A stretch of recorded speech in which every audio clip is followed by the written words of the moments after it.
জালাল ভাই যাতে উচিত বিচারটা আমার করে দেয়, যাতে আমার বাবার পৈতৃক সম্পত্তি যাতে আমি ফিরে পাই। এমন ভূমিদস্যুরে জালাল ভাই কেন রাখে? আজকে 25 বছর যাবত আমাদেরকে ঘুরাইয়া এই জায়গা জমিনের বিষয় ঘুরাইয়া। হ্যাঁ, কিশোরগঞ্জের পাকন্দিয়ায় প্রায় 38 শতক পৈতৃক সম্পত্তি দখল মুক্তের দাবিতে সংবাদ সম্মেলন করেছে একটি পরিবার। সোমবার দুপুরে পোড়াবাড়িয়া জামতলা বাজারে এ সংবাদ সম্মেলন করেন পরিবারের সদস্য মোহাম্মদ শফিক মিয়া। জালাল ভাইয়ের কাছে আমার একটাই সিলেটে থাকি, আমরা জন্মকর্ম সিলেট হয়েছে, এখানে বাপ দাদার পৈতৃক সম্পত্তি জালাল ভাই যাতে উচিত বিচারটা আমার করে দেয়, যাতে আমার বাবার পৈতৃক সম্পত্তি যাতে আমি ফিরে পাই। এমন ভূমিদস্যুরে জালাল ভাই কেন রাখে? আজকে 25 বছর যাবত আমাদেরকে ঘুরাইয়া এই জায়গা জমিনের বিষয় ঘুরাইয়া। হ্যাঁ, অমুক দিন দিতেছে অমুক দিন দিতেছে, খালি ভূমিদস্যু এইসব নাটক করে দিন পার করছে আমাদের। হ্যাঁ, এর কাছে একটা আমরা বলছি তারে ঢাকায় নিয়ে বলে, তুই একটা দলিল দেখা, তুই তো আমার জায়গার একটা কচু পাতাও দেখাইতে পারস, তারপর আমি সিলেট থেকে তোরে সালাম করে চলে যাব, আমি তোরে জায়গা দিয়ে যাবো।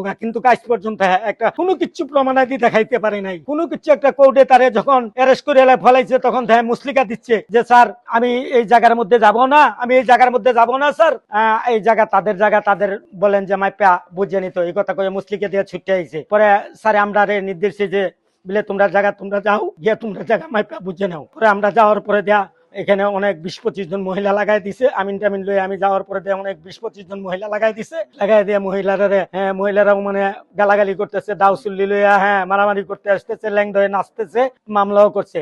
আমি জীবনের সর্বপ্রথম সিলেট থেকে আসছি, আমার জন্মের পরে আমি আমার ভাই বউরে মঞ্জুলের বউরে আমি দেখি নাই আজ পর্যন্ত চেহারা। আমার দুর্দর্শ একটা মামলা দিছে, বলছে যে তার বউরে বলে আমি নির্যাতন করছি। আমি জীবনের প্রথম এখন পর্যন্ত তার বউর কোনো চেহারা দেখি নেই। তাদের অভিযোগ, চাচাতো ভাই ও স্থানীয় বিএনপি নেতা মঞ্জুরুল হক মঞ্জু দীর্ঘদিন ধরে ওই সম্পত্তি দখলে রেখেছেন। জমিতে যেতে চাইলে ভয়ভীতি দেখানো ও বাধা দেওয়ার অভিযোগও করেন তারা।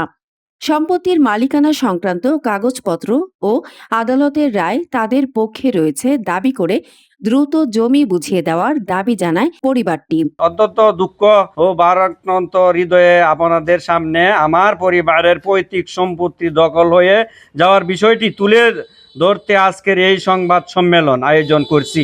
আমার বাবা নিজ এলাকায় না থাকায় তার সম্পত্তিগুলো দেখাশোনার দায়িত্ব তার ভাতিজা মঞ্জুর হক মঞ্জুকে দেওয়া হয় দীর্ঘদিন। তিনি আমাদের সম্পত্তির দেখাশোনা করতে এবং প্রাথমিক ওই জমি থেকে উৎপাদিত ফসলের অর্ধেক, পুকুরের মাছের অর্ধেক আমাদের দিয়ে আসছিল। কিন্তু কয়েক বছর ধরে মঞ্জুর হক মঞ্জু এই সম্পত্তি নিজের বলে দাবি শুরু করেন।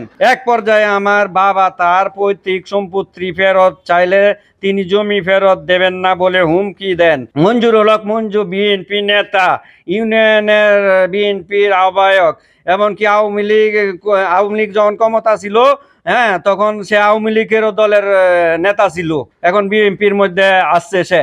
তার ভয়ে এলাকার অনেকেই মুখ খুলতে সাহস পায় না। কেউ প্রতিবাদ করলে তাকে বিভিন্নভাবে ভয় ভীতি দেখানো হয়।